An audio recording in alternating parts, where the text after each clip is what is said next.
clase. Vamos a tiempo. Vamos a hablar de otro tema que es importante.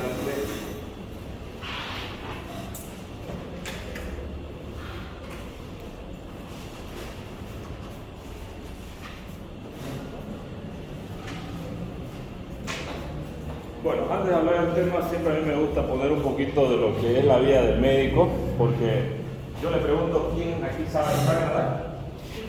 ¿Sí? ¿Quién no sabe nadar? ¿Todos saben nadar? Bien. Si alguien no supiera nadar y lo lanzamos al río, ¿qué pasaría? O a una piscina. Probablemente se ahogue, ¿no? Pero probablemente salga también, ¿no? Y lo que salgan, ¿cuál es la diferencia? No sabían nadar todos, ya no eran 100 que lanzaron a la piscina, y esos 130 sobrevivieron.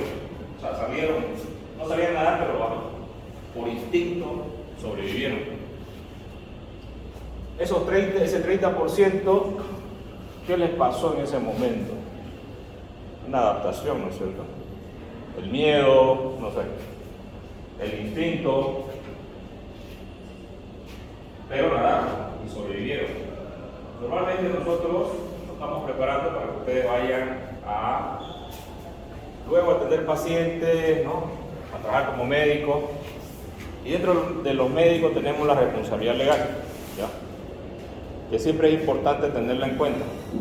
Cuando yo hago algo, tengo consecuencias buenas o consecuencias malas. Acá está, por ejemplo, ustedes se acuerdan de Maradona. Maradona es un ídolo del fútbol, ¿no? El 2020 muere. Y su muerte causó un análisis por qué murió, siendo que tenía un equipo de médicos de los mejores, ¿no es cierto? Y se inicia un juicio contra los médicos que lo atendieron. Aquí están las hijas de Diego. Y esta es una fotografía, porque Diego tuvo un pequeño hematoma subdural, y esta es una fotografía del médico, ¿no? Miren, o sea, cuando yo tengo un paciente que va ahí, ¿no? Selfie, ahí estarán, ¿no? Aquí tenemos otra foto. Buenos resultados, ¿no? Pero cuando se te complica, también sacas una foto. De repente el paciente te saca una foto, ¿no? O la familia. Entonces aquí podemos ver la gloria del médico y vamos a ver también el derrumbe.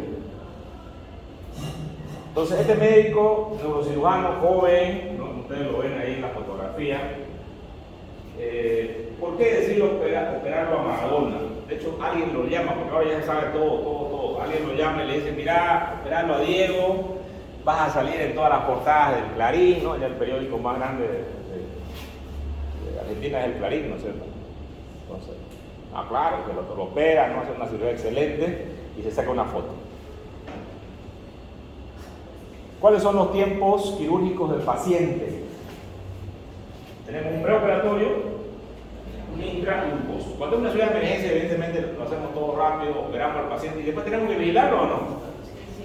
¿A este paciente de Maradona teníamos que verlo vigilado? Sí. Bueno, resulta pues que no se lo vigiló adecuadamente, porque inclusive el fiscal, el juez, determinaron que hubo negligencia en el equipo médico.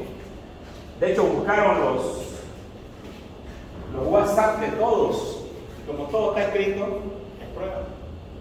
Y ahí dicen todo, bueno. Ahí uno le dice, no, le ha dado su tableta al gordo, no le daba al gordo, no, ¿sabes qué? A este gordo le gusta beber, vamos a darle cerveza y le vamos a conseguir su cocaína. Con eso está tranquilo, hasta los cuidantes. Y prácticamente no es solo, el que lo cuida prácticamente y da la última orden es un fisioterapeuta, que ni siquiera es médico, ¿no? Y que le indica a otro que haga eso, siendo que Maradona tenía como unos 10 seguros. Podían escoger, podían llevarlo a internarlo, podían llamar a un cardiólogo, o sea, podían hacer lo que quieran en la atención médica de Maradona. Sin embargo, esta gente se descubrió que hicieron una atención completamente deplorable. Y obviamente el médico que lo operó se olvidó del paciente, ¿no? Estaba para la selfie, pero después nunca fue a verlo, le hizo seguimiento, ¿no? o hizo seguimiento con el fisioterapeuta, vos nomás seguirlo. Algo similar pasa a veces en los hospitales públicos, ¿no? O en los hospitales privados también, digamos, ¿no? Hay pacientes que se complican y lo llaman al señor doctor, su paciente está complicado, lo llaman al terapista. Está sangrando por el tubo. Ahí estoy ocupado, ya me dio otro cirujano. O sea, mi responsabilidad como cirujano, ¿ya?, es de volver a la cirugía y entrar con mi paciente. Mi tiempo quirúrgico mío no acaba nomás cuando ya lo operé, chao. El postoperatorio también es importante. Y aquí va lo más importante, la responsabilidad. Este neurocirujano de 44 años, ¿no?, ya obviamente después de este juicio que obviamente le ha arruinado la vida, porque obviamente es un problema bastante grande, peor para Diego. De hecho, hay gente que ahí en el ataúd de Diego Arroyo se sacó una selfie, ¿no? Y estos tipos lo mataron, ¿no?, porque es una falta de respeto sacarse después con a él de su ídolo, ¿no es cierto? O sea, hay gente que está muerto ya. Entonces, cuando lo operaron esa vez por el hematoma subdural que él hizo, este médico, ahora como ya está en el juicio, fíjense ustedes la diferencia del médico anterior al médico de ahora, ¿no? Ganó masa muscular, o sea, como que se está preparando para la cárcel más o menos, ¿no? Porque no le hagan nada en la cárcel, ¿no? O sea, está remachado, digamos, de músculo. Fíjense ustedes que si nosotros lo vemos desde el punto de vista de los médicos y no de los jueces, solamente desde el punto de vista del médico, lo que puede suceder cuando yo cometo errores, ¿no es cierto? Los errores me van a llevar a un desastre, por eso que yo no puedo y, lo repito, no puedo equivocarme, o lo menor que todo. Entonces, ¿qué determinó los jueces que están estudiando el caso, que han investigado ya todas las llamadas, todo están investigando? Llegaron a esta conclusión. El fiscal Patricio Ferrari, ¿no?, y Cosme Iribarren y Laura Capra, ¿qué dijeron? Y aquí va lo más importante de todo. El equipo médico que atendió a Maradona fue deficiente, ¿no? Es lo que yo les digo. ¿Queremos ser eficientes? ¿O queremos ser ineficientes o deficientes, que viene a ser un sinónimo? Eficientes, ¿no es cierto? Porque si somos deficientes, de repente algún día nos van a meter un juicio. Pero cuando uno es deficiente y le vale, digamos, a los pacientes, y bueno, no te metes en juicio, quizás te la salvaste una, porque hay gente que así se acostumbra a este modus de vida, digamos, de un profesionalismo inadecuado, ¿no? Y ustedes lo van a ver, y ustedes van a decir, ay, ¿por qué este pues no lo mete en preso? Bueno, pues se salva, digamos, no importa. Y hay otros que ni siquiera hacen todo bien, pero también a veces les meten en juicio porque alguna cosa pasó, no por ellos, sino que por alguien del equipo, ¿ya? Entonces, ¿qué dicen los jueces, los fiscales? Deficiente, temerario e indiferente. Yo pregunto, ¿qué es temerario? ¿Qué es temerario? Que intimida, correcto. Algo que intimida, temerario, ¿no es cierto? Pero dicen los médicos fueron temerarios. Significa que yo hago algo sin valorar o sin ver los riesgos que puedo ocasionar en el paciente. Y luego dice indiferente. ¿Qué es indiferente? Que le daba lo mismo, o sea, me vale, ¿no? Por eso que yo en la primera clase siempre hablo un poco de lo que tiene que ser el médico, ¿no? Y fíjense que ese triángulo es importante para que ustedes no se olviden que debe ser de esa forma.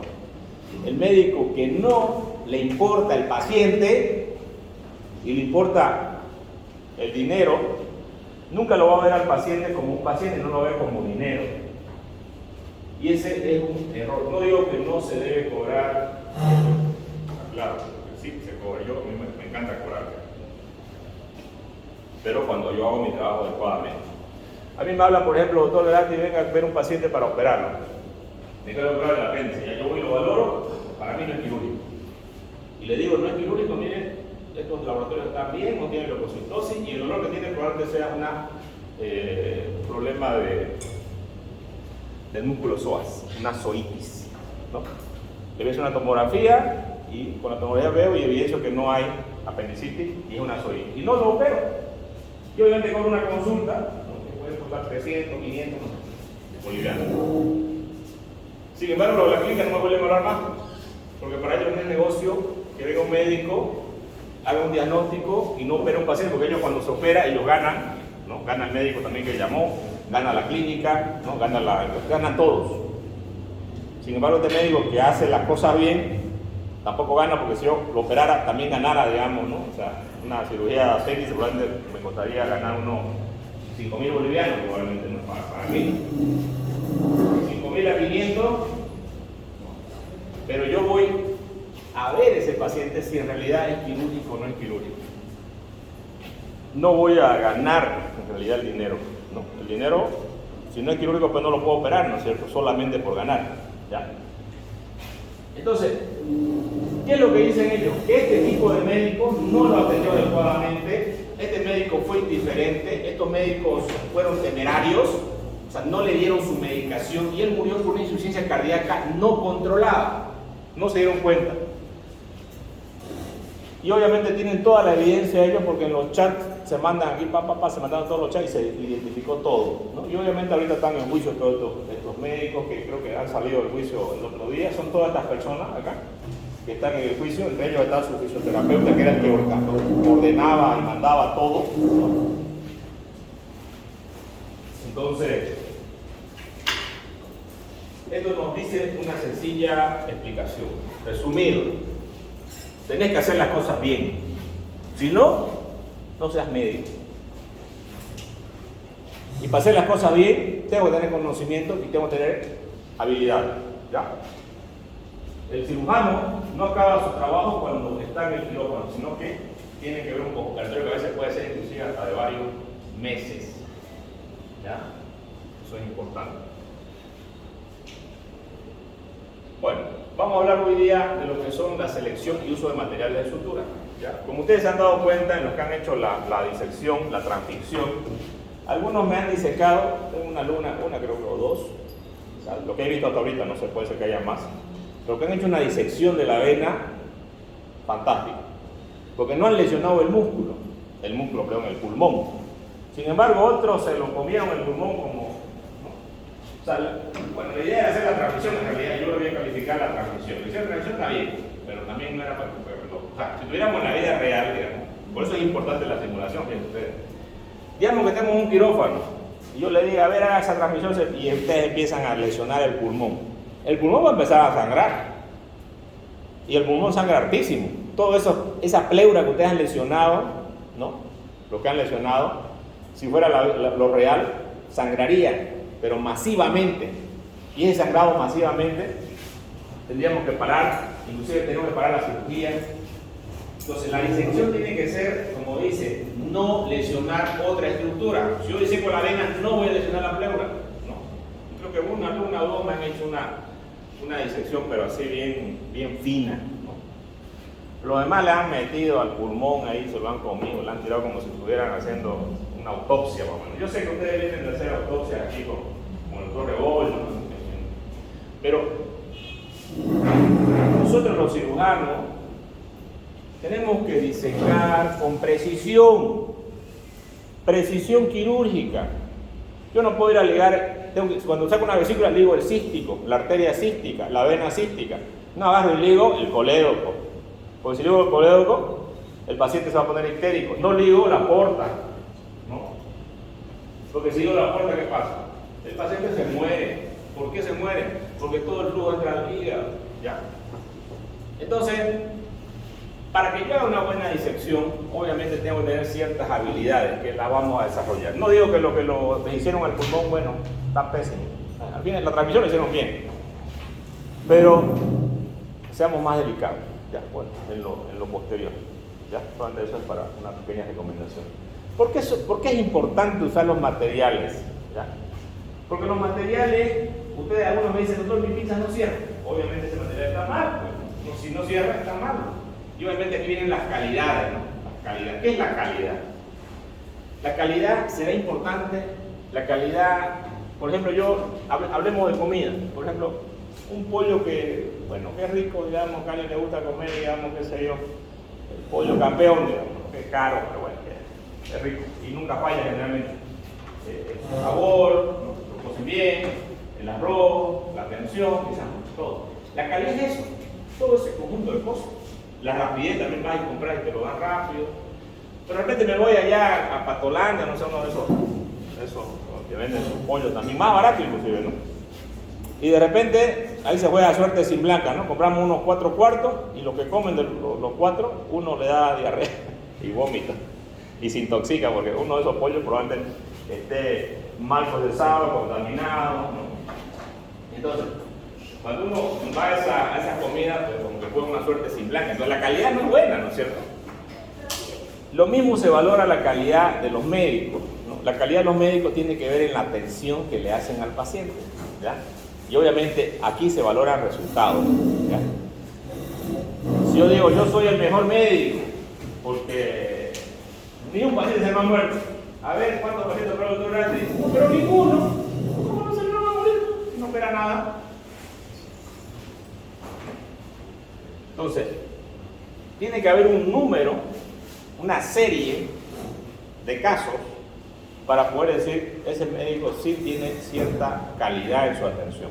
Por eso es que opera pacientes que son bastante graves y pese a la gravedad, muchos de estos pacientes han sobrevivido, ¿no? Y a este doctor no se le complican los pacientes, como a tal, a fulanito, ¿no? Que se entra y todos los pacientes se le complican y se le mueren.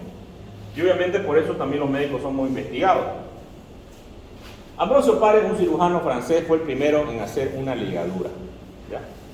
Y por eso que yo siempre empiezo las prácticas con la ligadura. La ligadura para mí es lo más importante porque ustedes la pueden hacer en el campo intraoperatorio, en una emergencia, por ejemplo, una persona que está amputada y le llega a ustedes van a atenderlo y ustedes hacen un torniquete o de repente no ven el vaso que está sangrando, ustedes le ponen una pinza ahí, ¿no? Y con esa pinza el paciente probablemente llegue vivo a un hospital. Pero ustedes no le ponen la pinza ahí, el paciente se desangra y se muere, como ha pasado varias veces acá, ¿no? O una lesión en la femoral que sangre y ustedes no puedan comprimirlo. Pueden colocar una pinza y pueden hacer una hemostasia. No le digo que la liguen, pero pueden por lo menos hacer eso. Pero si están en cirugía y son primeros ayudantes o segundos ayudantes, y hay que ligar, porque se liga bastante cuando uno hace una resección de colon, de intestino, lo que ustedes quieran, del apéndice, de la vesícula. Lo más importante es ligar bien. Por eso es que algunos dicen, no, todavía me corté mi dedito. No, bueno, ese es el precio, pues, ¿no? De aprender, ¿no? No se corta, ¿no? Hasta que uno ya aprende a no jalar tan fuerte, digamos, tan rápido, porque el hilo es un serrucho también, ¿no? Yo recuerdo que estábamos yo era R2 y tenía un R1 y le digo, me dice yo doctor voy a operar, ya operamos, le digo. Entonces me puse de ayudante, ¿no? Abrí, le digo, ¿no? Y el tipo agarra, le pone, ¿no? De una cortó piedra, aponeurosis, peritoneo, casi lo cortó el apéndice, hermano, de un solo corte. Eso no está bien. Bueno, entramos a cavidad, le muestro el apéndice, le digo ya aquí vas a ligar, lo pongo el apéndice así y agarra al tipo, así hace, ¿no? Como algunos de agua, ¡rum! Le tiran, ¿no? Entonces, cuando ustedes hacen con mucha fuerza, ¿qué va a pasar? Es una guillotina. ¿Sabe qué pasó? El apéndice lo sacó de la base, lo cortó, así, ¡pum! Cayó el apéndice acá. Y no quedó ligado, quedó cortado. Entonces le digo, mira, a ver, tranquilízate, le digo, déjame a mí. Tuve que agarrar y hacer una jareta en la base del apéndice, ¿no? Porque ya si le daba eso, ya más me lo lesionaba. Entonces, nosotros tenemos que hacerlo, o sea, con calma. Obviamente este colega ahorita él es cirujano plástico, ¿no? Y es un buen cirujano plástico. Sin embargo, estaba en aprendizaje en esa época, ¿no? No quiere decir que todos ustedes que hicieron las cosas mal las puedan hacer mejor, porque esa es la idea del médico. El médico tiene que ir mejorando, viendo y mejorando sus habilidades. Yo pregunto, ¿cómo uno mejora sus habilidades? Practicando, ¿ya? La forma de practicar es importante. ¿Quién está hablando? Afuera, los dos. Párense, ven. Nadie habla acá. Aquí tenemos, por ejemplo, una fotografía. Y la próxima vez les quito 20 puntos al que habla acá. Aquí tenemos una fotografía de Ambrosio Paré en un campo de batalla. ¿Ya? Ustedes pueden ver, él no tiene un hospital, él no tiene una circulante, él no tiene un anestesiólogo, él no tiene un instrumentista, él no tiene nada, solamente se tiene a él. Pero en ese tiempo yo tenía que hacer esto, ¿no es cierto? Tratar a los pacientes con los recursos que yo tenía, ¿no?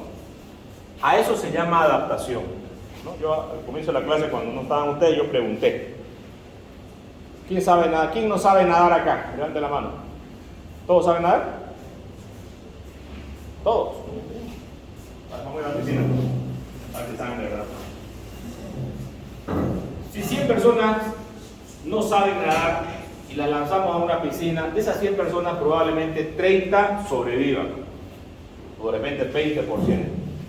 La pregunta es ¿por qué esas personas sobreviven? Porque se adaptan. Nosotros los médicos tenemos que adaptarnos a las situaciones, ¿no? Fíjense, él hacía varias amputaciones en un campo de batalla. Inclusive se relata que en una noche amputó a 200 personas. No tenía una sierra eléctrica, no tenía un serrucho, no tenía anestesiólogo, no tenía cómo parar la hemorragia. Agarraba y metía el muñón de la pierna amputada dentro de un balde con aceite hirviendo, porque ese es el modo de cauterizar. Pero después se dio cuenta que podía hacer ligadura de los vasos, entonces empezó a hacer las ligaduras. Y obviamente ya no necesitaba colocar a veces en el aceite caliente, sino que usaba otras sustancias, digamos, una crema de trementina que se llama. Realmente los campos de batalla han sido lo que a los médicos les han enseñado. Les han enseñado la atención del paciente. Por ejemplo, acá en la Universidad de México, la UNAM, en 1980, quería saber qué tipo de sutura emplear. Es importante, pero es más importante la técnica del cirujano o el material. Si ustedes me preguntan, son las dos cosas, ¿no?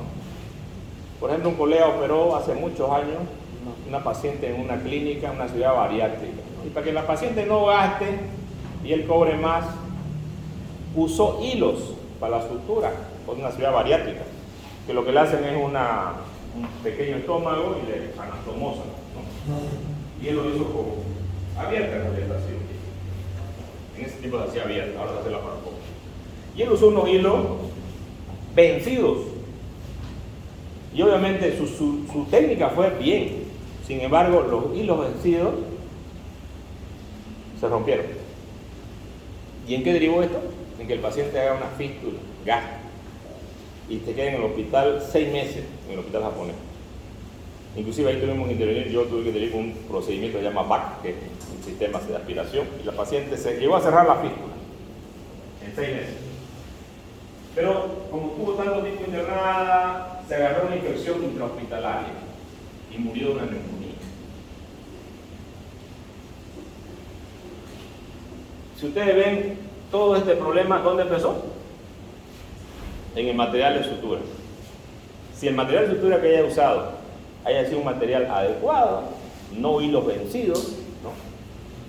Probablemente no haya sucedido todo eso que le pasó. Aparte que le metieron un juicio al colega, ¿no? Y aparte de eso, él se sentía muy mal por el juicio, se sentía muy mal por la paciente, prácticamente entró en una depresión.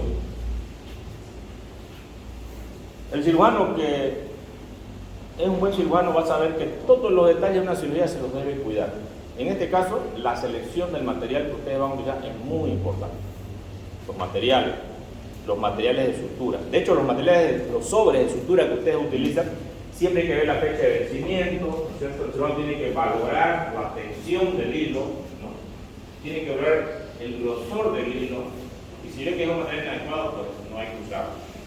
Por eso que es importante, y se han hecho estudios para valorar esto. Pero también al mismo tiempo, en ese tiempo, hasta hace 30 años, se discutían determinados si vamos a suturar con catgut o con cedro, ¿no? El catgut es uno de los materiales que se utilizaba, de hecho yo lo hemos utilizado, cuando yo era reciente usábamos muchos catgut, inclusive para hacer suturas de colon, anastomosis. Anastomosis son las uniones, ¿no?, que hacemos. Sin embargo, vemos nosotros que esto tiene que mejorar, ¿no? Y vemos que hay materiales mejores ahora de sutura. ¿Con qué me gustaría a mí que me opere? Yo soy el paciente. Que no usen el peor material, usen hilo viejo o usen el mejor hilo. El mejor, ¿cierto? Bueno, no sé quién es del Beni acá, ¿no? Pero llegó un beniano a una clínica y no había la Guayanina. Por favor, tráigame al mejor cirujano. No, claro, le traemos al mejor, ¡pum!, le traemos al mejor. Quiero el mejor anestesiólogo, por ejemplo, le traemos al mejor. Operaron, todo bien el paciente, le tocaba pagar la cuenta, ¿no? Y le dicen, ¿para qué da su cuentita, señor? A ver, no tengo plata, le dicen. Pero usted pidió el mejor, le dicen. Claro, pues, es mi cuero, le dicen. Es verdad, pues. Bien. De acuerdo a cada tejido que nosotros vamos a suturar en el cuerpo, por ejemplo, uno muy delgado sería la esclerótica del ojo. Uno más grueso, por ejemplo, sería la piel del cuero cabelludo. Uno más delgado sería el párpado, ¿no? La piel del párpado. O el prepucio. ¿Ya? Entonces, fíjense ustedes que esto es importante. Ahora, ¿qué tiene que ver el material de sutura? Tenemos nosotros lo que se llama la reabsorción. Se reabsorben. ¿Qué significa esto? Que el cuerpo los degrada. Pero algunos materiales no se reabsorben. ¿Ya? Y tenemos materiales que son trenzados, que quiere decir que es como una cuerda, varios están trenzados. Si ustedes se fijan en el hilo de seda es un hilo trenzado, ¿no? Pero si ustedes se fijan en un monofilamento, un mononylon, por ejemplo, el mononylon es un monofilamento. Una hebra. Una sola hebra. Ahora, ¿qué tiene que ver todo el que sea enhebrado o no sea enhebrado? Bueno, tiene que ver, ¿ya? Cuando hay infecciones, por ejemplo, los hilos que son enlazados pueden ser la casa de las bacterias, porque las bacterias son pequeñitas, ¿no? Si nosotros fuéramos bacterias, ¿no? Que medimos micras, y ustedes tienen su hilo que mide 1 milímetro, 2 milímetros, dentro de eso, con todo lo que estamos acá, podemos hacer una clase de llevarnos bacterias, ¿no? Dentro del hilo. Entonces podríamos vivir dentro de ese hilo y el hilo al mismo tiempo ser un cuerpo extraño para el paciente. Por eso que cuando se suturan tejidos que están infectados, no se debe usar hilo trenzado. Solo usamos hilo monofilamento. ¿Por qué? Porque en los hilos monofilamentos no se van a adherir las bacterias. E inclusive la industria que hace los hilos, que es una industria millonaria a nivel mundial, ha creado hilos antibacterianos, señor. Estos hilos antibacterianos tienen una sustancia antibacteriana que permite que las bacterias no se penetren. Por ejemplo, el Vicryl, que es el ácido polglicólico, es un hilo trenzado, pero es un hilo que se reabsorbe más o menos a los 120 días, ¿no? Y que lo usamos bastante en bastantes cirugías. ¿Es importante tener en cuenta esto? Sí. ¿Por qué es importante tener en cuenta esto? Porque ustedes, dentro de los pasos, de los tiempos fundamentales de la cirugía, de la técnica quirúrgica, nosotros hacemos el corte, ¿no? Una cesárea, por ejemplo, acá tenemos una adquisición de fan steel, ¿no? Vamos a abrir, vamos a llegar a ver el músculo recto anterior, vamos a separar el músculo anterior, vamos a cortar el peritoneo y vamos a llegar a cortar el útero. El útero es bastante grueso, más o menos este grosor, ¿no? Un útero de una paciente que está embarazada, digamos, nunca ha crecido, ¿no? Y obviamente hay una parte que es delgadita que se llama segmento, que es donde prácticamente es donde cortamos, ¿no? Que es la parte inferior del útero, ¿no? La parte que cortamos. Y de ahí lo sacamos al bebé. Pero el corte tiene que ser pues preciso, el corto músculo, hermano. Después del músculo va a estar la membrana amniótica. Y esa membrana amniótica mide 1 milímetro. Debajo eso puede ser que haya un poco de líquido o puede ser que esté en la cabeza del bebé, ¿no? Y yo tengo que ser minucioso en hacer eso. De repente no voy a cortar directamente y voy a meter una pinza, voy a levantar hacia arriba y voy a cortar por encima de la pinza, ¿no? Para evitar lesionar al bebé. Bueno, nosotros yo trabajé un tiempo por allá por Guarayo y bueno, había otros cirujanos que era un colega mío. Bueno, ahora gracias a Dios que ya no opera, y bien que no opera. El tipo antes de la cirugía se iba a tirar unas full farras, digamos, ¿no? 3, 4 de la mañana llegaba. Yo sé que llegaba porque yo vivía al lado de su casa, digamos, ¿no? Y al día siguiente tenía una cirugía programada, que yo no la ayudaba, porque él no permitía que yo la ayude. Y a mí no me interesaba ayudarle tampoco. Entonces le operó un bebé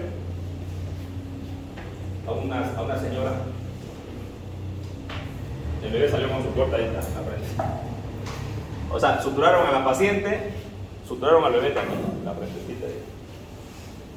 Entonces, ¿qué quiere decir esto? Yo tengo que ser preciso para los cortes. Yo sé esto porque la paciente me lo contó, digamos. La paciente me contó todo, digamos, ¿no? Y aparte de eso, que vi la herida de la paciente, que él no cerró los planos, este plano celular no cerró.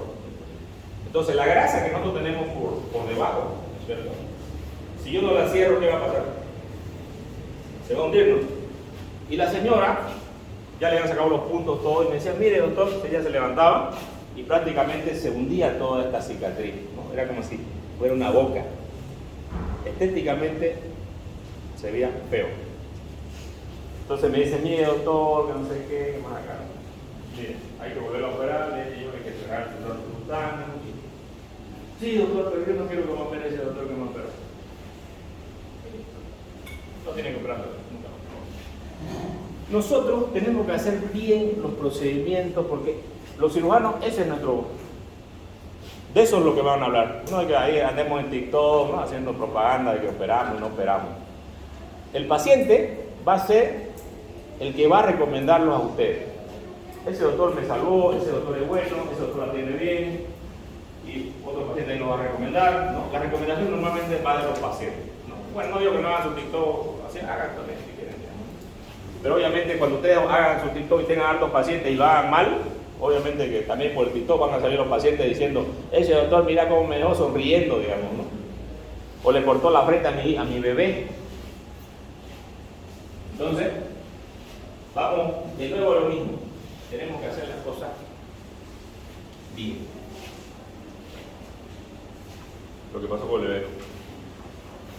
Una de las suturas más finas que ustedes tenemos que hacer en un paciente viene a ser la sutura vascular. La sutura vascular la hacemos con, esta sería la aorta, por ejemplo, una lesión. Estamos haciendo un parche de vena acá, ¿no? Cortando una vena. Lo tendríamos que hacer con un hilo bien fino, bien delgado. Estamos hablando de un Prolene 6070. ¿Ya? El diámetro de los hilos va a ir, mientras más números tenga, es más delgado. ¿Ya? Eso no hay que olvidarse. Mientras menos números tenga, es más grueso. ¿De dónde salen los hilos? Normalmente los hilos, piensa que dice de tripa de gato, probablemente se dice que alguna vez hicieron de tripa de gato, pero después se lo hace de la tripa de los bovinos, ¿no? Y también ahora de las vacas, ¿no? También tienen los laboratorios estos, ¿no? Obviamente tienen que esterilizarlo y todo lo demás. Y empezaron a usar esto. Pero ya también en la antigüedad usaban los Abulase, por ejemplo, uno de los cirujanos árabes, usaba las mandíbulas de las hormigas, ¿no? como un clip, ¿no? Y también lo usaban los aztecas, ¿no es cierto? Los egipcios también ya sabían ligar, de hecho está en los papiros que ellos ya ligaban, ¿no? Hacían ciertas, usaban hilos de oro o hilos de plata para evitar la infección. Que esto obviamente, bueno, deberían tener mucho oro para hacer esto, ¿no? Pero luego la ligadura también fue hecha por esto. Luego tenemos nosotros la llegada del Lister, ¿no? Que introdujo el CADU. El CADU, que ya lo mencionamos, que era primero de tripa de vaca, después de ovinos y luego también de ganado vacuno, ¿no? Inclusive ahora tienen criadero. El padre de la cirugía de Estados Unidos, ¿sí? ¿Qué hizo? ¿Viste? El CADU. Aquí tenemos dos cirujanos grandes, William Halsted y el doctor Whipple, ¿no? Al doctor Whipple se lo conoce como la técnica de Whipple. ¿Qué es la técnica de Whipple? Es la pancreatoduodenectomía, o sacar la cabeza del páncreas del duodeno. Es una de las cirugías más complejas que hay en cirugía. ¿Por qué? Porque ustedes tienen conducto colédoco, tienen estructuras vasculares, la mesentérica superior, la vena porta, entonces hay una encrucijada, ¿no? Tienen que levantar el estómago hacia arriba, el colon hacia abajo, y una de las cirugías más largas, ¿no? Y el uso de la seda, que fue promulgado por William Halsted, ¿no? Y Whipple en 1930 dijo, usemos el algodón. El algodón actualmente ya no se utiliza, ¿ya? Ha salido porque hacía mucha reacción, ¿ya? Reaccionaba demasiado en los pacientes. Entonces ya prácticamente no se utilizaba. ¿Por qué es importante seleccionar y saber la importancia del material de acuerdo a la clínica del paciente? En realidad lo que más me interesa es saber si está infectado el tejido que voy a suturar o no está infectado. ¿Por qué es importante, doctor, saber si está infectado o no está infectado? Porque cuando está infectado un tejido no cicatriza, ¿ya? No cicatriza. Entonces, concepto básico, tejido infectado no cicatriza. ¿Puedo hacer algún tipo de tratamiento en ese tejido? Puedo hacer, ¿ya? Y de hecho, cuando yo suturo tejido infectado, siempre debo hacer con hilo monofilamento, de preferencia no absorbible. Tenemos absorbibles y no absorbibles, ¿ya? Entonces, el cirujano tiene que elegir qué material va a utilizar y también tiene que saber cómo es el cuadro clínico del paciente. ¿Es un paciente desnutrido? ¿Es un paciente bien nutrido? ¿Es un paciente que tiene un factor de riesgo para no cicatrizar, como por ejemplo un paciente que tome corticoides, un paciente que use quimioterapia, un paciente que use radioterapia, un paciente que use inmunosupresores, ¿no? ¿Por qué tiene que ver la inmunidad en la cicatrización? Es importantísimo porque lo primero que van a ir allá son los macrófagos a limpiar todo el área y luego después de esto van a ir los fibroblastos a producir tejido cicatrizal, que es el colágeno prácticamente. Y los nutridos que tienen que ver, doctor, los nutridos, pues, como tienen albúmina baja, ¿qué colágeno se va a producir? Si el colágeno al final también son proteínas, digamos, ¿no? Entonces, ¿las proteínas son importantes? Sí, son importantes. La infección es importante. Los pacientes que usan corticoides porque la inmunidad está baja de ellos, como también los pacientes que usan radioterapia o quimioterapia. Entonces, los tejidos tenemos que valorarlos, porque tenemos que valorar si este tejido le voy a usar un hilo monofilamento, voy a usar un hilo trenzado, voy a usar un hilo absorbible, un hilo no absorbible, cuánto tiempo voy a sacar este hilo, ¿no? El tiempo de duración de la absorción del hilo también es importante. El tipo de herida, también el tipo de herida es importante. ¿Cuántos planos tiene? ¿No? Por ejemplo, el caso de esta señora que les comenté, si se cerraba el celular subcutáneo, probablemente no quedaba un espacio muerto. Cuando la señora se paraba, no tenía que hundirse su cicatriz. Una cicatriz hundida es una cicatriz muy, muy antiestética. Prácticamente hundieron la boca de la cesárea. Y obviamente, ¿será importante la cicatriz o no? Para una mujer, ¿y para un hombre? Los hombres son más estéticos ahora, por si acaso. Son metrosexuales. Supuestamente. ¿Qué pasó? ¿Salió? ¿Qué? Presionar el carro para que Acá. siga. Arriba a la izquierda en el teclado.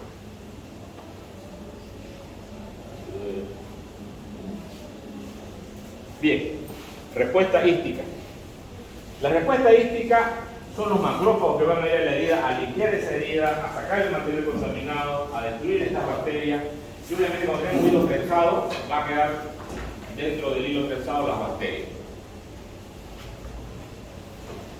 Tenemos también reacciones al material de sutura, por eso ya no usamos el algodón o el lino, que antes lo usamos muy frecuentemente, porque este algodón o lino, hacíamos suturas, suturamos intestinos, todo lo que usted quiera, ligadura, ¿no? Hemos entrado con pacientes posteriormente y hemos visto que ese algodón hace tanta reacción dentro de la cavidad abdominal que se adhiere, entonces es un factor de adherencia. ¿Y los intestinos tendrán que estar libres o tendrán que estar adheridos? Libres, ¿no es cierto? Porque cuando están adheridos se va el paciente a obstruir y esa es una enfermedad que se llama adherenciolisis, ¿no? La adherenciolisis es la adherencia de las vísceras, ¿no? Ahí tenemos en el hospital, por ejemplo, un paciente que lo han operado como 5 veces ya. Y estas 5 veces lo han operado desde hace 10 años. Y cada vez es porque él se adhiere, se obstruye, empieza a vomitar, no elimina gases. Le ponen suelo, le ponen una sonda, no mejora y lo tienen que operar. Y siempre que entran aquí adentro de la cavidad los hilos están adheridos, ¿no? Y obviamente esto va a llevar a lo más desastroso, eso que ustedes pueden ver acá, que son fístulas intestinales, ¿no? Esta, por ejemplo, es una niña, un niño que está con una fístula, está saliendo con contenido intestinal por la pared. Y el contenido intestinal es altamente ácido, entonces quema, ¿no? Deshace, destruye, ¿no? Y un paciente que tiene esto, hay que tratar de evacuar esto para que no contamine la piel, no toque la piel. Y si no toca la piel, no arde. Y si toca la piel, arde, ¿no? Entonces, estas complicaciones son bastante severas para un paciente con alta mortalidad. ¿Qué significa? Que de 100 pacientes, la mortalidad es muy elevada, casi 70% de los pacientes van a morir. Y mueren por infección, ¿ya? porque hacen una infección de la piel debido a la quemadura del líquido intestinal, ¿no? Va a quemarles la piel y después por la piel van a entrar bacterias. Si ustedes dan cuenta, dentro del colon o el intestino tenemos muchas bacterias, gram negativas, y estas bacterias van a producir un estado de sepsis, el paciente va a morir. Pero si el médico aísla esto adecuadamente, porque ya estos pacientes no requieren de una cirugía prácticamente los mataría, y ya le han hecho varias, por eso ha quedado así. Y aquí el médico tiene que pensar cuál será el mejor plan quirúrgico para este paciente. Y obviamente estos tratamientos de estos pacientes, pues, no lo hace cualquier médico. Tiene que ser uno que use la cabecita, pero al mismo tiempo tenga experiencia en haber manejado estos casos. ¿Qué es la experiencia?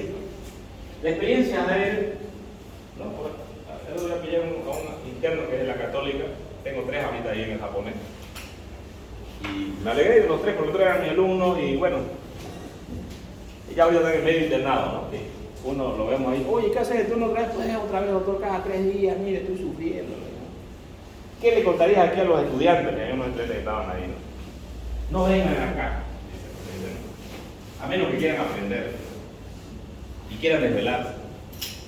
Bueno, para aprender, yo me tengo que cortar los dedos así como ustedes se han cortado, ¿o no? Yo también me corté los dedos, ¿no? También tenés que desvelarte, porque los médicos trabajamos de noche o no trabajamos de noche, o trabajamos de día, o trabajamos un horario, te tienes que trabajar de 6 o de 7 de la mañana a las 2 de la tarde, y ahí no trabajo más. No, eso no existe medicina, ¿no? O sea, no existe lo online, ¿ya? Yo escucho por ahí, veo unos videos de algunos ex estudiantes que eran míos y que ya están ahorita de médicos, ¿no? No, yo hice allá en ProSalud, el mejor internado. Son ProSalud lovers, digamos. Claro, el mejor internado porque no hacías nada, ibas de 8 a 2, estabas ahí como un cambio el interno japonés, está sudando, que ve un paciente, que ve otro, que entra a quirófano, que va a emergencia, ¿no? Que va por los laboratorios, ¿no? Ve procedimientos, y contacto bolsa, digamos, ¿no? Pero está viendo el paciente. ¿Cuántos pacientes ve? O sea, el del japonés, ¿cuántos pacientes creen que ve en un mes al de ProSalud? ¿Y qué casos ve? Entonces, la herramienta del aprendizaje de los médicos, ya, anótenselo bien, es ver paciente. Usted nunca va a ser un buen médico si no ve paciente. Jamás, ¿no? Y algunos quieren inventar la educación en la medicina. No, yo voy a ser internado ahí. Cuando llegue a la residencia, ahí sí me voy a rajar, ¿no? Ya, cuando va a residencia, como no existe un internado donde tenías que haber sentado internado, ¿verdad? La residencia es tener que hacer turno cada 3 días o a veces día por medio. Si nunca aguantaste un turno, ¿qué va a aguantar día por medio? Yo casi hice un año de día por medio cuando era residente el primer año. Porque a mi otra residente, que éramos 3, a la otra la votaron, ¿no? Y tuvimos que hacer nosotros día por medio, casi durante 8 o 9 meses. Nunca me quejé de hacer turno, porque fue mi aprendizaje. Me desvelé, me cansé, me trataban cuando llegaba la visita, a veces. Pero todo eso me formó. Y si yo soy lo que soy ahora, es por todo ese proceso. Ustedes quieren ser buenos, tienen que ir por el proceso. No ser bueno así nomás como yo quiera hacer mi planificación. Así voy a ser buen médico. Mentira. Algunos son especialistas, llegan a ser especialistas, pero si no tienen una base, no saben hacer una reanimación, no saben colocar una vía, pero son los grandes especialistas. Pero cuando están de verdad en la batalla, no saben. Lo básico no lo saben, no saben entrar una herida, no saben sacar unos puntos. Cosas básicas. Cosas básicas que hace cualquier médico general. Pero cuando no tenés una buena base, puedes ser gran especialista allá. Pero la especialidad no quiere decir que vos vas a estar ahí nomás en ese pedestal allá arriba, digamos. Algunos no saben ni diagnosticar una gasometría. Un paciente va a este hospital La Caja, la neumóloga dice, este paciente tiene EPOC. El paciente hace hipoxia, pero la gasometría daba alcalosis respiratoria. No puede, mamita. El EPOC tiene que ver acidosis respiratoria, no alcalosis. Es lógico. ¿Cómo va pues la neumóloga va a decir que es EPOC? El paciente nunca estuvo EPOC. Entonces, las cosas básicas tengo que saberlas. Ya. ¿Es importante también el grosor del hilo? Sí. Los números van 2-0, 3-0, 4-0, 5-0, 6-0, son más delgados. Este cuadro grábenselo, que está en su libro también, así publicado. Y los hilos gruesos van 1, 2 para este lado, ¿no? Si yo digo 3, 0, 4, 0, estoy hablando de hilos delgados. ¿Ya? Si del número para arriba, van los gruesos. ¿Ya? ¿Por qué es importante esto de los hilos y el grosor del hilo? Por ejemplo, yo voy a suturar la aponeurosis, que es uno de los tejidos más fuertes. Si ustedes, ahorita se me salen los intestinos acá, ¿no?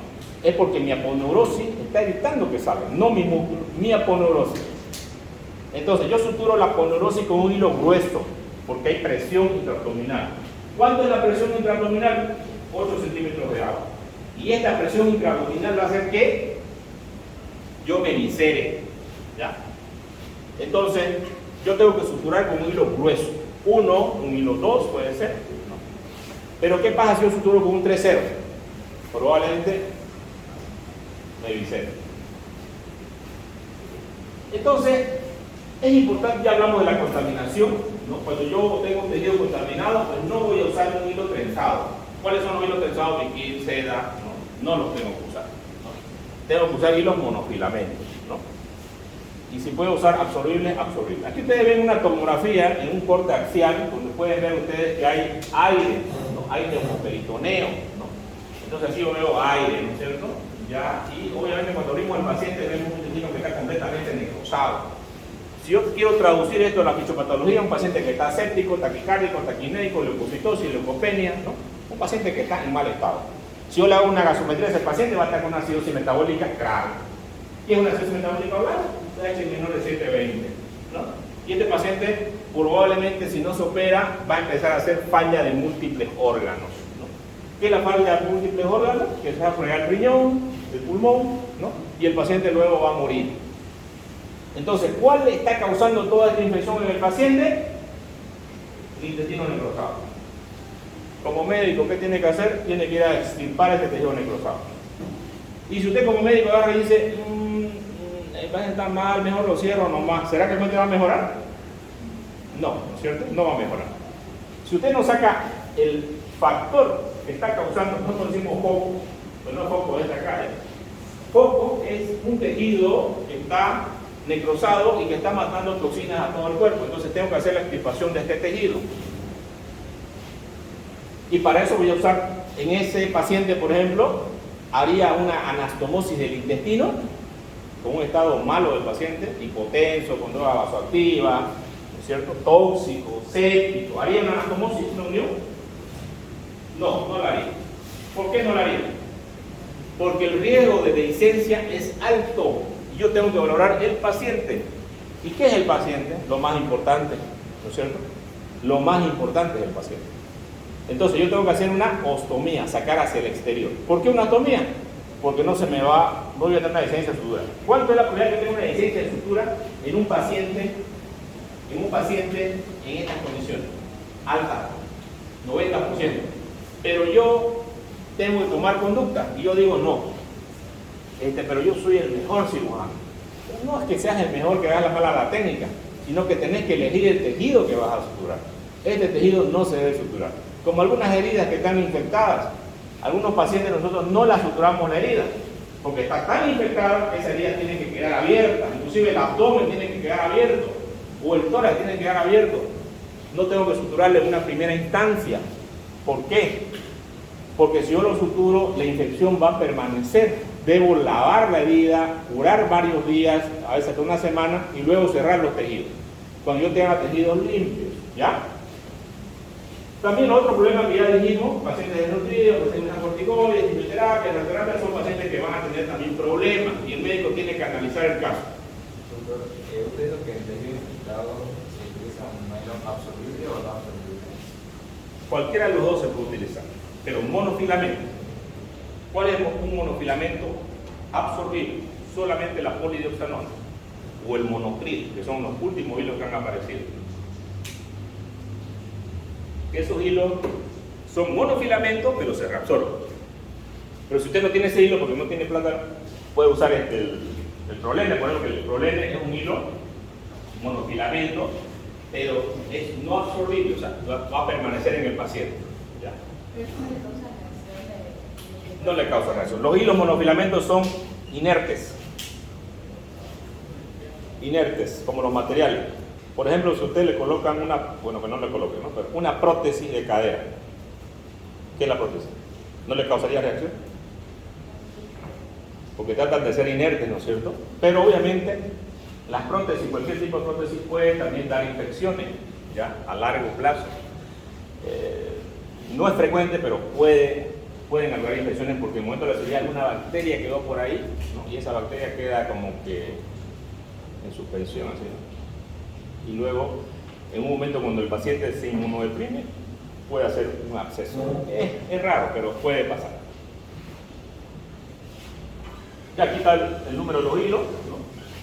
Que de acuerdo al calibre, si voy a suturar, por ejemplo, el párpado, ¿no? Tengo para hacerle un puntito en el párpado a una persona, no voy a usar con el número 1, digamos, ¿no? Usaré un 5-0, ¿no? Un 6-0 para el párpado. Pero si voy a suturar el cuero cabelludo porque me tiraron un piedrazo, digamos, ¿no? La piel del cuero cabelludo, si ustedes la tocan, es gruesa. Entonces, usan un número más grueso, 3-0, 2-0 inclusive, ¿no? Un hilo grueso. Y también yo tengo que ver qué tejido tengo por debajo, ¿no? Si a mí yo tengo una herida acá, por ejemplo, en la frente, ¿no? Y esa herida abarca la piel, celular subcutáneo, y por debajo está la ponderosa, hay una galia que se llama, ¿no? Esa galia también debo suturarla, ¿no? Yo valoro si el tejido está infectado o no está infectado. La galia voy a suturar con un hilo más grueso, de repente un 2-0, punto separado. El celular subcutáneo puedo usar de repente un catgut simple. El catgut simple se reabsorbe rápido, ¿no? O si no tengo catgut puedo usar Vicryl, que también se reabsorbe. Pero si la herida está infectada porque el paciente, qué sé yo, se cayó y quedó ahí lleno de tierra y que lo traen después de 6 horas, y esta es una herida infectada, entonces esa herida probablemente ni la suture. Lo meto a quirófano al paciente, recorto los bordes de la herida, veo, de repente aproximo con un punto la herida para poder lavarlo. Al día siguiente lo vuelvo a meter a quirófano, lavo, ahora día lo pongo en su cama, ¿no? Ya veo que los tejidos están bien, no tienen signos de infección, y aquí ya hago lo que se llama mi sutura diferida, ¿ya? Que también lo hacemos obviamente con otro tipo de pacientes, con apendicitis, con todas estas cosas. Bueno, aquí tenemos nosotros, todos estos hilos son los hilos que se utilizan, a veces tenemos algunos colores, este ya no se utiliza, por eso le puse una X, ¿no? Aunque en el libro está ahí todavía, pero el libro no ha hecho una nueva edición, ¿no? Y también usamos hilos metálicos como el alambre de acero, ¿no? Que lo usamos para suturar los huesos, por ejemplo, ¿no? O cuando hay fractura, ¿no? Le ponen una plaquita, ¿no? O le ponen un clavo en el medular. También son materiales de sutura, porque al final lo que hacen es la síntesis del hueso, ¿no? Entonces los materiales vienen de acuerdo a una numeración, ¿no? Fíjense ustedes, tenemos todos los números y tenemos ciertos colores, que estos colores están diseñados para que el cirujano en el momento del campo quirúrgico vea, pueda observar, ¿no? Por ejemplo, alguien el otro día hizo un video con su guante rosadito, ¿no? Y los rosaditos pueden estar bonitos por la foto, ¿no? Pero el tejido no se ve bien, rosado. Por eso se usan guantes blancos para la cirugía, ¿no? Para que resalten los tejidos. ¿Por qué será importante resaltar los tejidos? Porque usted identifica, usted tiene que usar la visión e identificar los tejidos que están necrosados. Y obviamente realizar su protocolo de acuerdo a lo que tenga que hacer.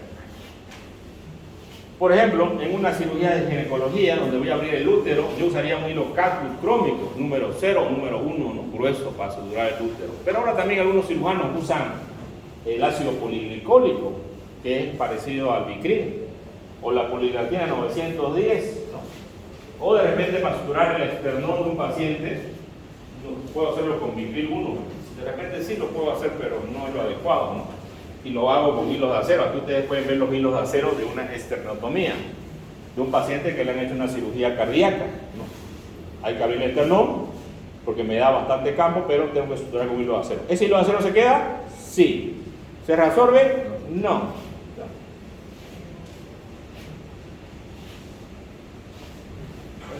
Suturas monofilamento, como el polipropileno o el nylon.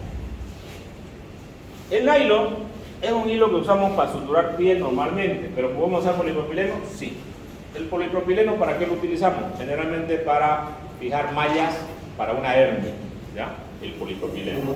También viene de diferentes materiales.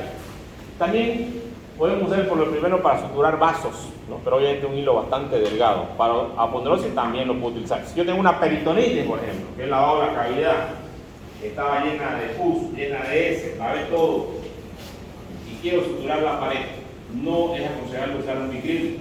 Número 1, mejor usar un polipropileno. ¿Por qué? Porque las bacterias no van a invadir este hilo y no va a haber contaminación.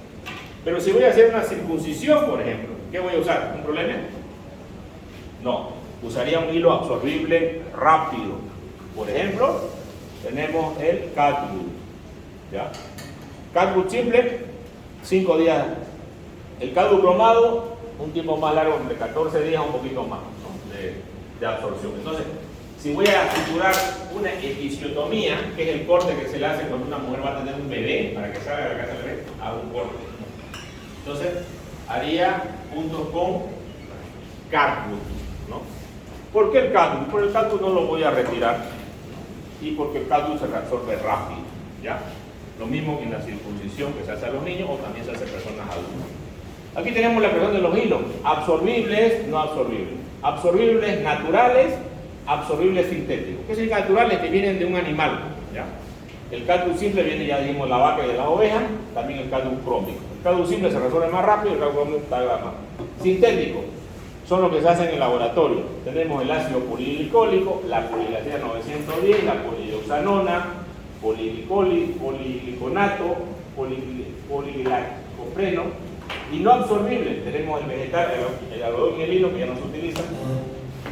Tenemos los animales, que son la seda de gusano, los minerales, que son el acero, el alambre y el titanio.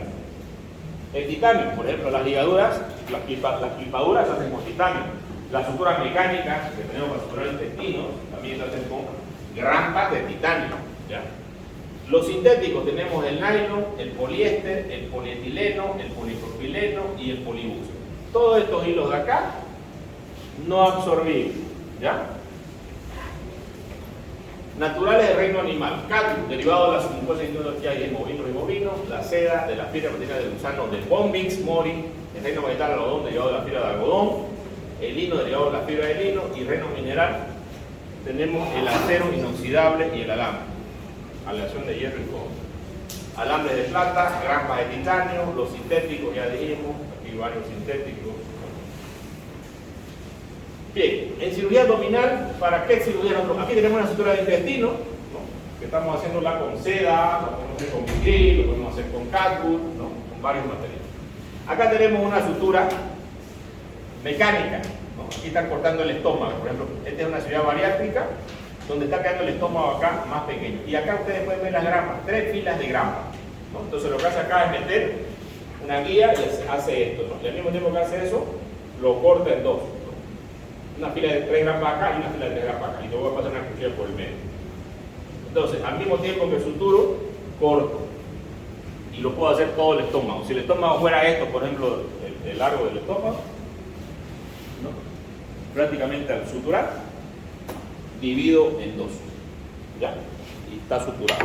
A eso se llama la sutura mecánica lineal. Pues también tenemos sutura mecánica circular. ¿Ya?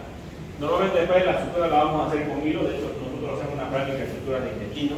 Ustedes van a tener que desarrollar esta sutura que le hemos hecho muy bien con los compañeros del año pasado y con los del año pasado también. Todos logran hacerlo. Al comienzo les cuesta un poco, como todo, pero al final se puede. También suturamos el colon, el estómago, cualquier parte del tubo digestivo la podemos suturar. Podemos unirla, podemos hacer, podemos usar normalmente el número de hilos que usamos entre 3, 0 o 0, ¿no? Aquí tenemos un hilo. Cuando yo veo el sobre de un hilo, tengo que identificar primero la aguja, medio círculo, ¿no? Luego, este redondito que acá le indica en el punto, significa que la punta de la aguja es redonda, ¿ya? No es cortante. Cuando usamos para intestino, es redonda. Luego, otra cosa importante que miramos, el tamaño de la aguja, 26 milímetros. Es una aguja un poquito grandecita, pero sirve para suturar el intestino. Pero a veces para el intestino queremos una aguja más pequeña, de 14 milímetros, ¿no? El número del hilo, 3,0, un hilo delgado. Luego nos fijamos acá, cuándo fue fabricado. Este signo que indica acá la fábrica, ¿no? Dice 2017, ¿no? Y cuándo es el vencimiento, dice 2022, ¿no? Entonces, estas son las características del material que siempre cuando yo voy a hacer una sutura debo identificar el material que estoy utilizando. Normalmente nosotros siempre debemos pedir el material a los familiares o al paciente que lo compre, y nosotros debemos revisar en la consulta preoperatoria todos los materiales antes de la cirugía. Algunas veces en el hospital hay pacientes que no tienen recursos para comprar, sino otras veces le tenemos algún hilo que nos sobró otro paciente, le proveemos el hilo al paciente. Algunas veces, bueno, ahorita como estamos tan pobres, no tenemos nada, estamos cada vez peor. Bien, bueno, ¿qué vamos a suturar? ¿Y para qué son importantes los tipos de agujas? Tenemos agujas de medio círculo, 3 octavos, 5 octavos. Todos estos materiales son importantes porque usamos, por ejemplo, para la boca y faringe usaríamos un calibre 3040, ¿no? Un hilo fino, ¿no? Para suturar algo de la boca. Del esófago, tenemos que saber que hay 2 capas en el esófago, ¿no? Y tenemos también que utilizar un cierto tipo de hilo, ¿no? En las vías respiratorias, los bronquios, ¿no? Donde hay un pasaje por un tubo, podemos usar también un hilo monofilamento absorbible, por ejemplo la polidioxanona, ¿no? Pero de repente los nudos no tienen que quedar dentro del tubo, sino que tienen que quedar fuera, ¿no? Para evitar que haga inflamación. ¿Por qué no usamos un hilo que haga reacción? Porque esa reacción puede hacer que el paciente, cuando suturamos digamos la tráquea o suturamos un bronquio, esa inflamación lleve a que se estenose el bronquio. ¿Y qué pasa si se estenosa? Se pierde la función. No queremos perder la función, ¿no es cierto?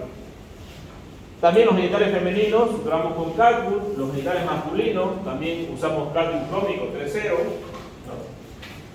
Aquí tenemos el aparato cardiovascular, usamos como un hilo bastante delgado el Prolene 6.0, ¿no? Sutura continua, hermética, ¿no? Para poder suturar este tejido, ¿no? O las válvulas cardíacas, ¿no? Aquí podemos ver una válvula, por ejemplo, una válvula que están trasplantando, están colocando. Déjela abierta la puerta. ¿Ya? Aquí tenemos la vía urinaria, algo que suturamos y que se hace mucho el trasplante renal, ¿no? Y tenemos que hacer la implantación de los uréteres. Los uréteres, ustedes saben que pasa orina, ¿no? Entonces, ¿tendré que suturar bien el uréter? Porque pasa constantemente la orina. Entonces, tengo que suturar bien el uréter, porque ¿qué pasa si yo no suturo bien? Va a filtrar orina a los tejidos aledaños y eso va a infectar el paciente, ¿no? Cuando yo hago mi anastomosis, mis puntos tienen que estar por fuera, no por dentro. ¿Por qué no por dentro? Porque si quedan por dentro pueden hacer formación de cálculos y los cálculos van a obstruir, ¿no? Otra cosa que es importante cuando yo hago una sutura, de usar un hilo que se vaya a reabsorber rápido, ¿no? ¿Para qué? Para evitar la formación de estos cálculos. Y se usa cálculo, ¿no? Cálculo cromado, que tiene una absorción más o menos unos 14. Acá tenemos un sondaje de la uretra, del uréter, perdón. Acá se está haciendo una sutura. Tenemos el sistema nervioso también que se hacen ciertas suturas con hilos bastante delgados. Vamos, usan la polilatina 910, algunas suturas con un microscopio. Una sutura de la gálea, por ejemplo, ¿no? Este es el hueso, perdón, de la dura madre, que debe suturarse, ¿no? A veces se sutura con polilatina, con pitril, ¿no? Cuando hay un hematoma glandular, sutural, ¿no? Y el cirujano tiene que entrar dentro del cerebro. El ojo, que es la esclerótica, que es bastante delgada. Aquí utilizan 8-0, 10-0 para adelante, ¿no? Los hilos son bastante delgados. ¿Qué tipo de material usan? Polilatina, polidioxanona. Microcirugía. Esta es una cirugía que tienen que hacer con microscopio. Y obviamente aquí usan calibres bastante elevados, entre el 8-0 al 11-0. Ustedes pueden ver esto, es más delgado que un cabello. Es muy difícil de verlo sin el microscopio, ¿ya? Entonces aquí existe un especialista que se llama microcirujano, que normalmente es el que hace estas microcirugías, ¿no? También los oftalmólogos hacen microcirugía cuando operan ciertas en el ojo. Aquí tenemos, por ejemplo, una lesión en la esclerótica, ¿ven? ¿No? ¿Ven la lesión en la esclerótica? Acá, ¿no? Y está magnificada, ¿no es cierto? Aquí podemos verla, ¿no? Ven el portaguja bastante delgado.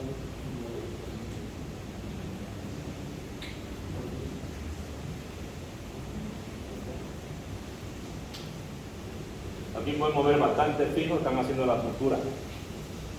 Una sutura súper fina. Creo que se ve mejor. Fíjense, el hilo es bastante delgadito.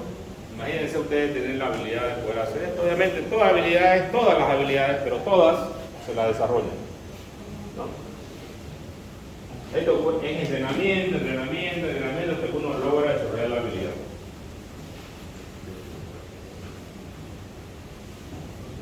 ¿Sí? Sí. Polinotina 910 es reabsorbible. Imagínate que lo haga problema y se queda ahí el problema en tu ojo, digamos, para siempre. Tiene que reabsorberse, ¿no? Los reabsorbibles lo que hacen es que el tejido se cicatrice y luego se van reabsorbiendo, ¿no? El cuerpo por los macrófagos lo va absorbiendo.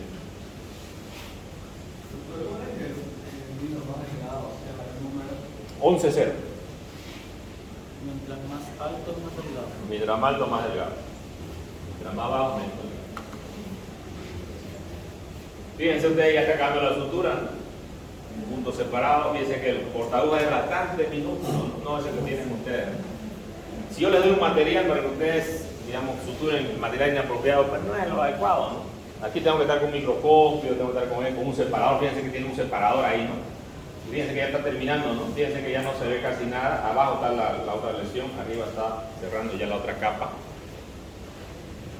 Y obviamente estos médicos han desarrollado su habilidad porque han practicado, ¿no? Probablemente primero en animales, como lo estamos haciendo nosotros ahora, y luego ya en un paciente, ¿no? Doctor, Sí. ¿y en qué caso no se recomienda la absorbible? O sea, si se absorbe. El absorbible, ¿en qué caso no se recomienda? Pues, por ejemplo, en las vías urinarias no se recomienda, porque si usted lo deja ahí le va a hacer cálculo. En la vía biliar no se recomienda, porque usted lo hace en una bilioretiva, va a formar cálculo y se va a estenosar. En un niño, jamás en un niño usen hilo no absorbible, porque el niño crece, ¿no es cierto?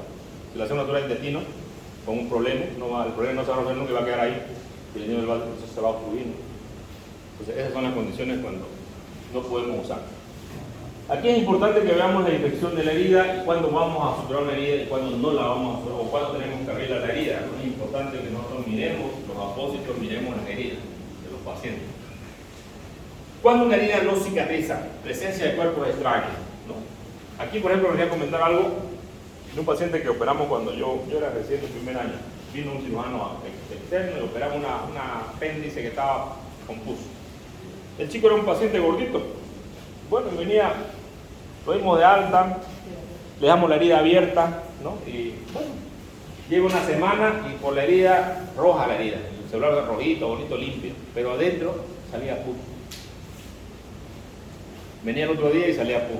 Y me decía el papá, doctor, ¿cuándo lo va a suturar? Cuando no salga pus, le decía yo. Y bueno, le muestro uno de mis jefes, que estaba el turno enseguida en la emergencia. Le digo, doctor, tengo este caso, le digo, tengo este niño que lo hemos operado ya hace 14 días, él está bien, pero su herida no la puedo cerrar porque sigue saliendo pus. ¿Van 14 días? Me dice, sí. A ver, miremos la herida, abrimos la herida. ¿Ves ese punto allá que está en la ponderosis? Sí. ¿Qué punto le hicieron? Micril.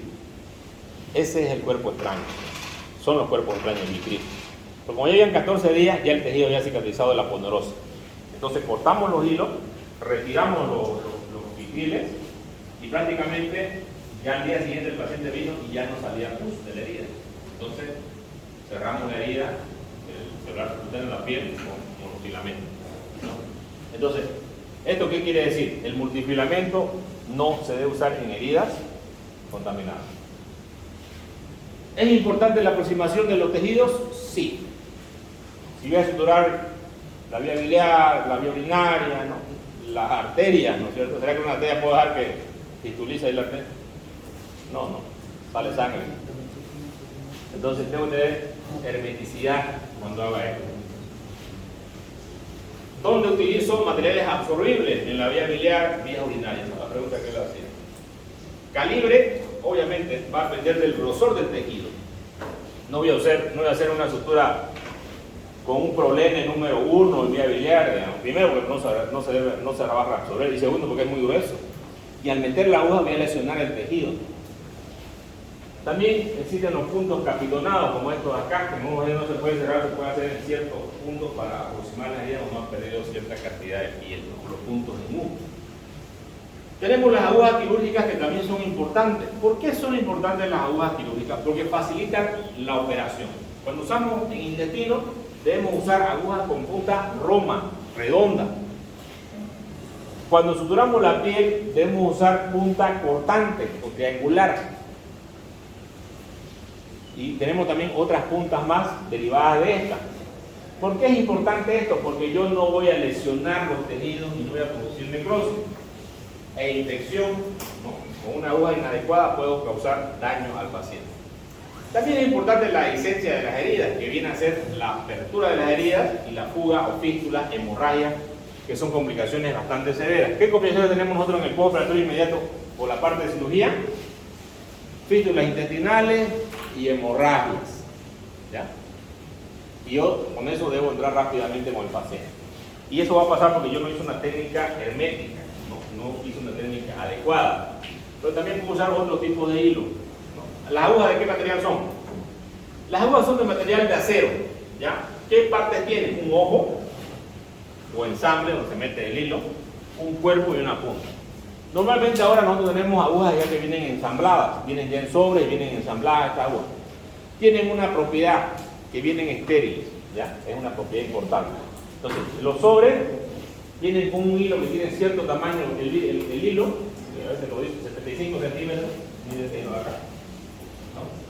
¿Y cuál es la ventaja? Es un hilo que está desinfectado, que no está infectado, que no hay infección, ¿no?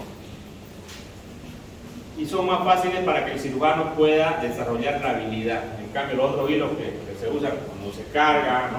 A veces puede también la parte de atrás lesionar los tejidos, y eso lo vamos a ver cuando practiquemos, porque ustedes pueden llevarse agujas descartables y usar con el hilo para gastar menos si quieren, porque los hilos son bastante, los hilos que vienen en sobre tienen un costo, ¿no?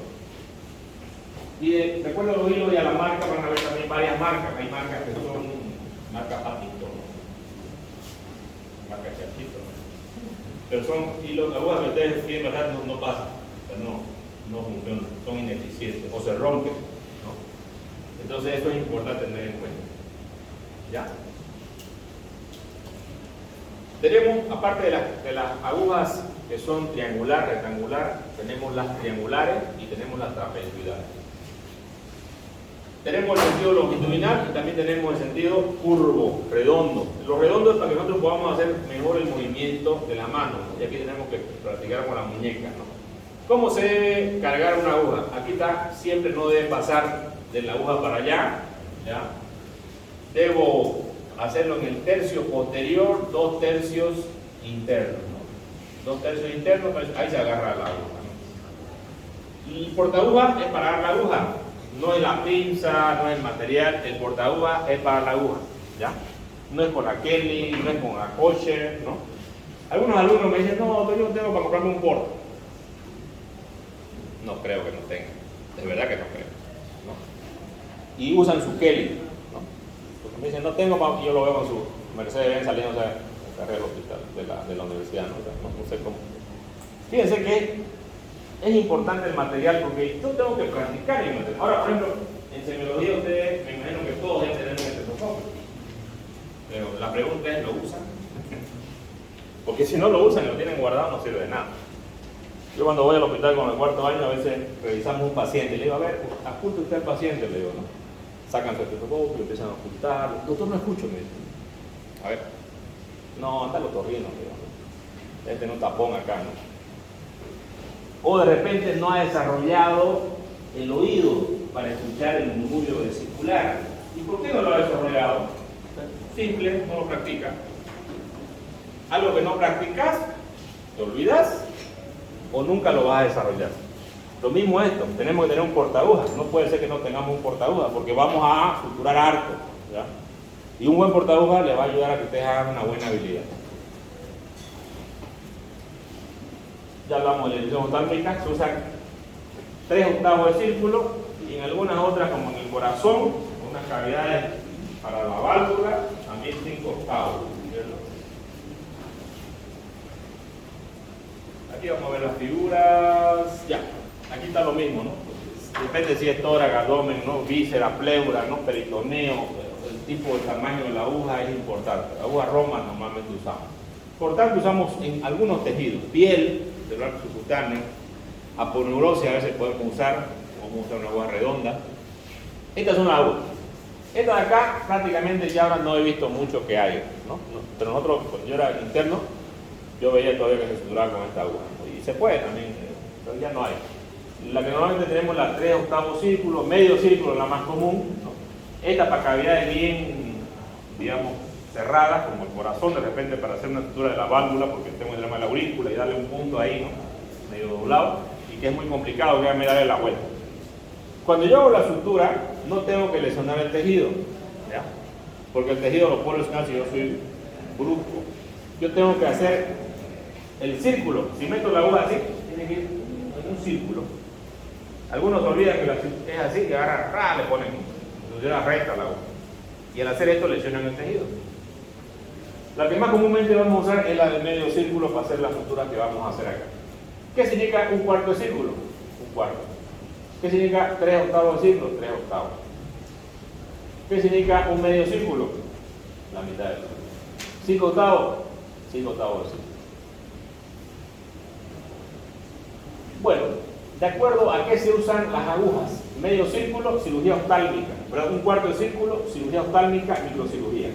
3/8 del círculo, aponeurosis, vías biliares, fascia, aparato digestivo, músculos, miocardios, nervios, tendones, vasos. Medio círculo, vías biliares, aparato digestivo, boca, músculos, tejido adiposo, subcutáneo, peritoneo, pleura, sistema urogenital, piel.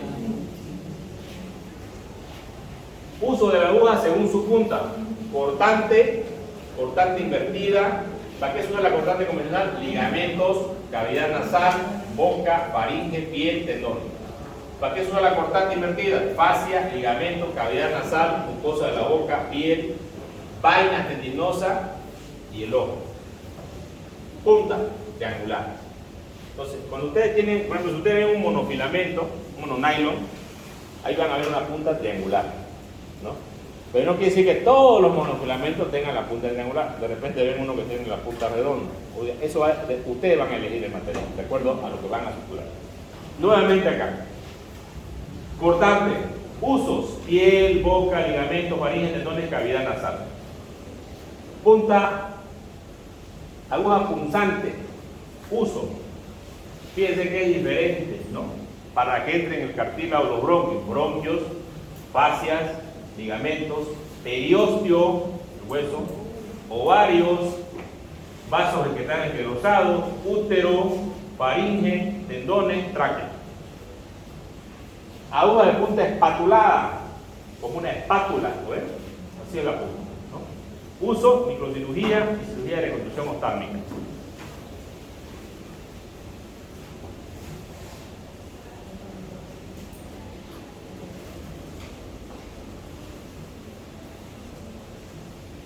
Ahí.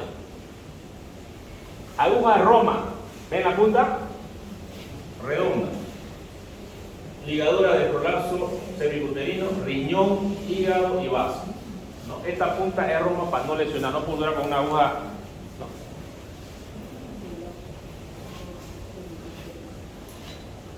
En una clínica estaban operando un paciente de la vesícula, bueno, se le complicó, le llevó a otra clínica de cirujano, la clínica INCO. En la clínica INCO, el cirujano estaba queriendo parar la hemorragia, que era una hemorragia del lecho vesicular, y lo que hace cuando está una hemorragia del lecho vesicular, le pone compresa y va a parar sola. Pero la instrumentista que estaba al lado le dice: doctor, nosotros acá usamos, yo soy la instrumentista del trasplante hepático, y nosotros usamos, le dice, esta aguja, que es una aguja así grande, importante, para hígado. Yo quiero usar esa, doctor, para... El cirujano lo mira y agarra y, bueno, dice, ¿no? Y le mete al hígado una aguja cortante de este tamaño. Que esa aguja se usa para aponeurosis, no se usa para hígado. ¿Qué pasó? Siguió sangrando el paciente. Porque usted, el hígado es bastante... ¿Conocen el hígado? ¿Y qué pasó? Nos llamaron después a otro equipo, porque ya no confiaban en ese equipo. Ya llegamos nosotros.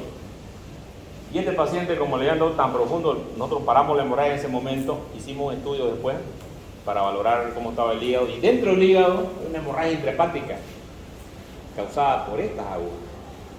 El paciente tuvo un mes en terapia y murió. Porque no se pudo, ya la lesión quedó. O sea, hubo lesión de vasos. La lesión más grave que puede haber en un hígado es la lesión de la irrigación del hígado. cirujano le causó esa lesión. Y la única forma de salvar a ese paciente era haciéndole un trasplante hepático. Y obviamente el paciente no tenía ni los recursos ni los medios para hacer un trasplante hepático. Y murió. ¿Murió por qué? Porque el cirujano no supo usar el material adecuado.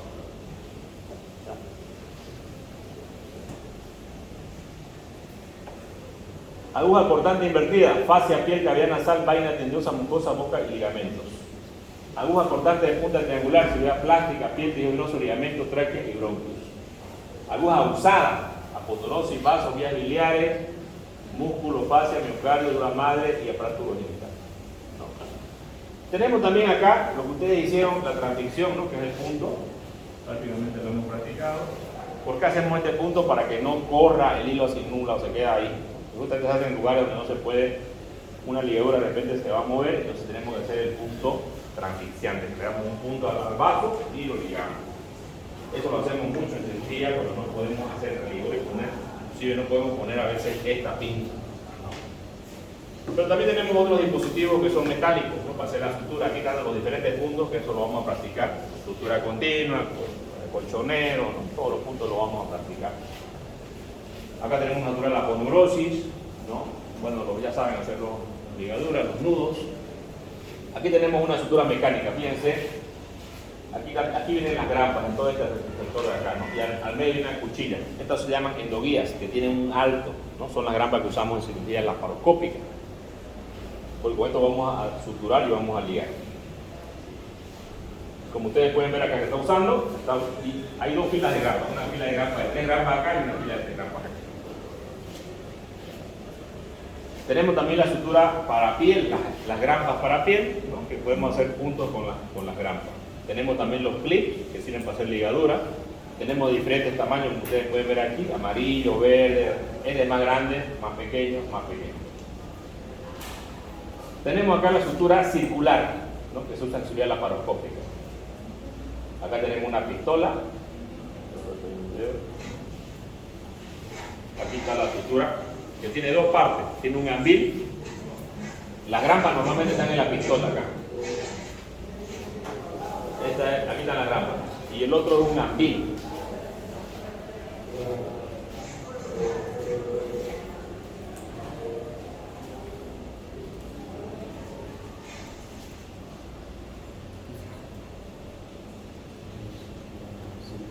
Por ejemplo, aquí están metiéndole una sonda al paciente, el ambil, lo voy a introducir por la boca hasta llegar al estómago, ¿no? ¿Ven? Entra por la boca hasta llegar al estómago para que después engrampe con la grampa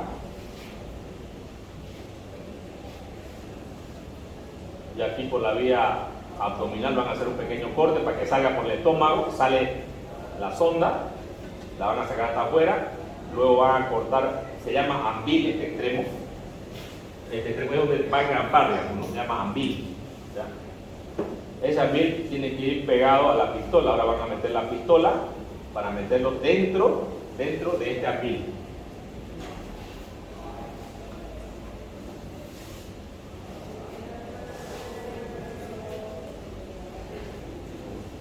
Acá está una sutura lineal, por ejemplo, un ejemplo, cómo se corta la sutura. Esta es una sutura lineal también. Lo están haciendo en una esponja, entonces para ver, para practicar. Pero esto es fácil, o sea, no es difícil. La sutura mecánica se hizo para que yo apriete nomás, 1, 2, 3, ya está. Lo único importante acá es el detalle técnico. Cuando yo meto el ambil, tiene que haber una jareta, más o menos de 2.5 milímetros. Ese detalle es importante en la técnica, porque si no lo hago así, va a haber un lugar donde va a haber fuga de la anastomosis. Ese es el ambil, que eso va pegado a la pistola y luego le sacan eso, esta punta, y luego aquí se conecta la sutura lineal.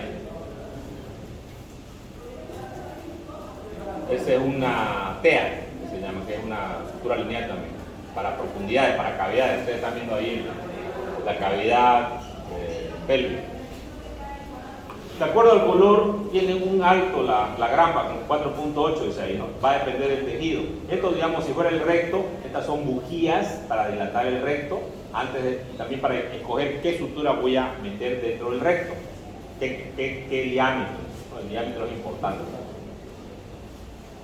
Aquí está metiendo, fíjense, esa es la 31, ¿no? Mide 31 milímetros. Entonces, eso es para hacer una anastomosis de recto A, pero también se puede hacer en estómago, como ustedes vieron ahí. Entonces, el recto que está suturado va a salir por aquí el ambil, ¿no? Y se va a unir a la pistola.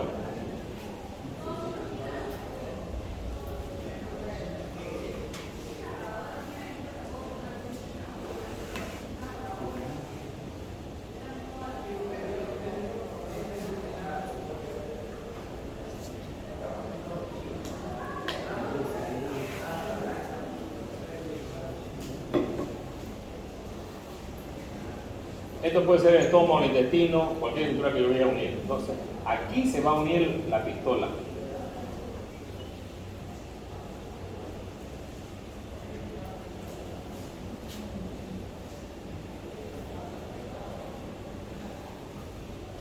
Ahí está la pistola. Esta pistola, si esta es la parte distal del colon, ahí se une, ¿no? Ahí. Digamos que esto sea, puede ser que aquí sea el recto o allá, no importa. Los dos se van a unir y se van a suturar. Entonces ahora aquí viene cómo se maneja la pistola, que en realidad hay que girar para apretar la grampa hasta que queden los dos tejidos juntos, del recto y del colon, por decirlo, juntos, ¿no? Y luego se gira, ¿no? Hasta que quede esto presionado y luego se aprieta. Lo que hace es unir estos dos tejidos. Aquí están las grampas, ¿no? Ahí está, ¿ves? Se gira la parte de atrás, que tiene una ruedita. Lo último que hace eso es aproximar. ¿Ven cómo se aproxima arriba?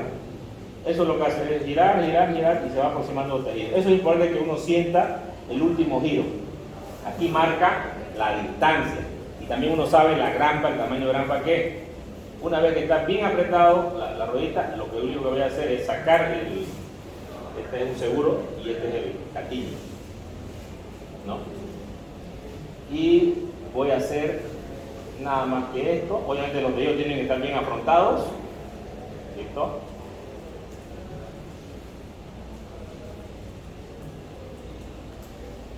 Normalmente hago 20 segundos, ¿no? Eso es para hacer hemostasia en el tejido. 1, 2, 3, 4, 5, 20 segundos, es lo ideal. Si quieren pueden tener 25 segundos también. Cuando hacemos rápido, puede ser que empiece a sangrar donde hemos hecho la sutura.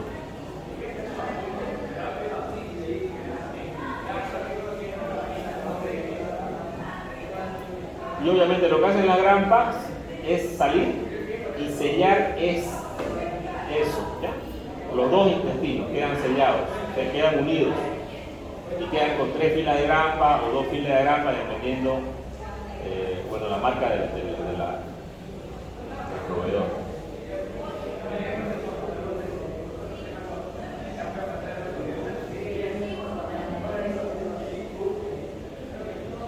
Luego tengo que sacar lo que quedó en el medio, que se llama dona, y esa dona tengo que revisarla que esté íntegra. Si esa dona está íntegra y no tiene una falla, significa que la sutura está bien, pero también la sutura la puedo comprobar. Aquí está, por ejemplo, ya la sutura, esa es la dona, esto es la dona.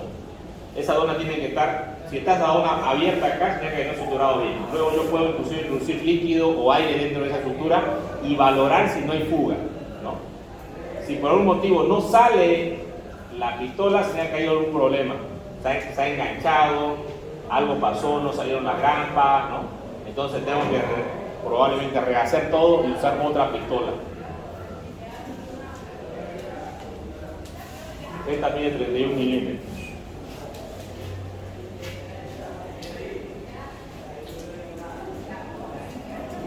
Bien, también usamos para cirugía laparoscópica los clips, lo usamos en Endoloop, los nudos corredizos que hicieron ustedes, acá arriba fíjense, para el apéndice, o también clip, ¿ya? Aquí tenemos una sutura, fíjense acá, es lo mismo que hemos visto ahorita en el video, ¿no? Aquí está la anastomosis ya, ¿no? En fin, bueno, creo que estamos ahora. ¿Alguien tiene alguna? ¿Para cuándo quedamos con el examen? El 26. Falta una clase más.